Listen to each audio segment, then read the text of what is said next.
naglilinis ka ng mukha or nagtutoner ka, ano yung gamit mong bulak or cotton? Siyempre, pumipili tayo ng cotton na malambot sa mukha at hindi matalas.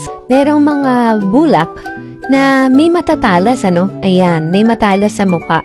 So, para maingatan natin siyempre yung ating balat sa mukha, kailangan na talagang soft yung ating bulak na magpipili. So, ito yung ginagamit kong cotton kapag naglilinis ako ng mukha. Pero, may na-discover ako at iyon ang isi-share ko sa'yo. So, ito yung aking na-discover na double-sided makeup cotton or makeup remover na cotton. Ayan, cotton pads ito, square type. So, 74 times 3. 222 pieces. Kung gusto mo naman na mas konti, meron din, Ito yung maraming laman at meron ding mas marami dito, Ayan, so lagay ko na lang sa yellow basket yung link para maka-avail ka rin para sa'yo. Meron itong may case, pero ito yung pinili ko kasi meron na akong available na lalagyan. Ayan, so di lock ito, pero dahil hindi ko pa ito nabubuksan, kaya naka-open pa ito, pero ito ay sealed pa sa ibabaw.